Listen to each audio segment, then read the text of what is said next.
আমরা মনে করি আমাদের ইসলাম ধর্মটা অনেক কমপ্লেক্স, অনেক কঠিন, যেটা আসলে সবার পক্ষে পালন করা পসিবল না। আর প্র্যাকটিক্যালি আমরা এটাই দেখতেছি। আপনি নামাজ পড়তে যান, যাওয়ার পরে দেখবেন যে আপনি হাত নিচে বাঁধছেন না উপরে বাঁধছেন, কাঁধ লাগাইছেন নাকি লাগাইছেন না, আমিন বলছেন নাকি বলছেন না, মোনাজাত করছেন নাকি করছেন না, মানে আপনার নামাজই হইতেছে না। প্রত্যেকটা ইবাদতে যান, হয় এটা শিরিক হয়ে যেতেছে, না এটা বিদআত হয়ে যেতেছে, না এটা অন্য কিছু হয়ে যেতেছে, মানে মনে হইতেছে যে এটা কোনো আমলই না। তো এই জিনিসগুলো যদি আমরা চিন্তা করি, আরও অন্যান্য জিনিস আছে, সবগুলো ওভারঅল যদি আমরা চিন্তা করি, আমাদের কাছে মনে হইব ইসলাম ধর্ম সবচেয়ে কঠিন। অনেক কিছু প্রপারলি করতে হবে, অনেক কিছু জানতে হবে, অসংখ্য হাদিসের বই আছে, অসংখ্য জীবনী আছে সাহাবাদের, অসংখ্য আরও বিভিন্ন কিতাব আছে, সেগুলো জানার পরে আপনি ইসলাম সম্বন্ধে কিছুটা আইডিয়া নিতে পারবেন। তারপরে হয়তো বা আপনি একটা মুসলিম হবেন সঠিক। বাট এগুলা টোটালি রং। আল কোরআনে আল্লাহ তালা ক্লিয়ারভাবে বলতেছেন, কি বলতেছেন আমি শোনাই, শোনেন। সূরা ইব্রাহিম 14 নম্বর সূরার 2 থেকে 3 নম্বর আয়াতের বাংলা ট্রান্সলেশন: মহাকাশ ও পৃথিবীর সব কিছুর মালিক আল্লাহ। দুর্ভোগ তাদের জন্য যারা সত্যকে অস্বীকার করে, কঠিন দুর্ভোগ তাদের জন্য যারা পরকালীন জীবনের পরিবর্তে শুধু পার্থিব জীবনকেই তাদের সকল চাওয়া পাওয়া লক্ষ্যস্থলে পরিণত করে। কঠিন শাস্তির অপেক্ষা করছে তাদের জন্য যারা মানুষকে আল্লাহর পথ থেকে ফেরাতে চেষ্টা করে আর আল্লাহর সরল পথকে জটিল রূপে উপস্থাপিত করে। আল্লাহর সরল পথকে জটিল রূপে উপস্থাপিত করে মানে কি? আল্লাহর সরল পথ কি দিয়েছেন? আমাদের একটা ধর্ম দিয়েছেন, জান্নাতে জাহান্নামের আর ডিরেকশন দিয়েছেন, এগুলোই তো, তাই না?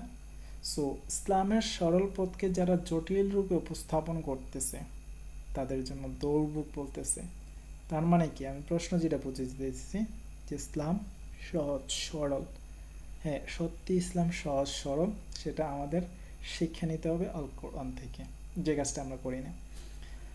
তো তারপর বলতেছে, নিঃসন্দেহে ওরা গুড় বিভ্রান্তিতে নিমজ্জিত আছে। অর্থাৎ ধর্মকে যারা সহজ জিনিসটাকে কঠিনভাবে রিপ্রেজেন্ট করতেছে তারা বিভ্রান্তির মধ্যে আছে, আল্লাহ তাআলা বলতেছেন আল কোরআনে। সো ইসলাম খুবই সহজ যদি মিনিমাম কমন সেন্সটুকু আপনার থাকে, বাংলা রিডিং পড়তে পারেন। আপনার আল কোরআনের বাংলা একটা ট্রান্সলেশন নেন, যে কোনো একটা ট্রান্সলেশন নেন, নিয়ে আপনি পড়েন, বোঝার চেষ্টা করেন। আর যদি আপনি একটু অ্যাডভান্স হন, যে কোনো আয়াতের ব্যাখ্যা যদি জানতে চান, অনলাইনে সার্চ দেন, এটা তাফসির পড়েন। বাট তাফসিরও মিথ্যা হইতে পারে, বানাট হইতে পারে, কারণ মানুষের মতামত এগুলা। সো আপনি নিজের কমন সেন্স ব্যবহার করবেন, সহজ কথা যেটা, আল কোরআন আগে A to Z পড়েন।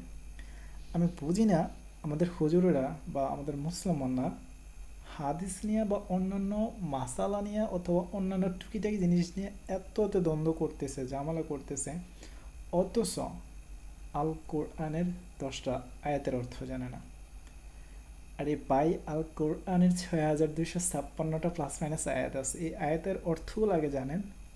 আল কোরআনে কী বলছেন সেটা আগে শেখেন। আল কোরআনের সবগুলো অর্থ আগে পড়েন, জানেন, মানেন, আল কোরআনের ডিরেকশনগুলো আগে মানেন, তারপর আমরা অন্যদিকে যান। আমি বলতেছি না অন্যগুলো মানার জন্য, আপনি মানেন অন্যগুলো আগে। তো মেইন যে জিনিসটা আছে, যেমন আমরা সায়েন্সের যে রিলেটেড সাবজেক্টগুলো আছে, মেইন আছে, অপশনাল আছে, যেমন ফিজিক্স, কেমিস্ট্রি, এগুলা মেইন থাকে। আপনি হায়ার ম্যাথ অপশনাল নিয়েছেন, এখন আপনি অপশনালের প্রতি গুরুত্ব দেন, আপনি মেইন সাবজেক্টে ফেল করেন, কোনো লাভ হইব? আপনি মেইন সাবজেক্ট তো আগে পড়তে হবে, তাই না? সো আল কোরআন হচ্ছে আমাদের মেইন সাবজেক্ট, এগুলো পড়ার পরে ওইগুলো হচ্ছে অপশনাল জিনিস।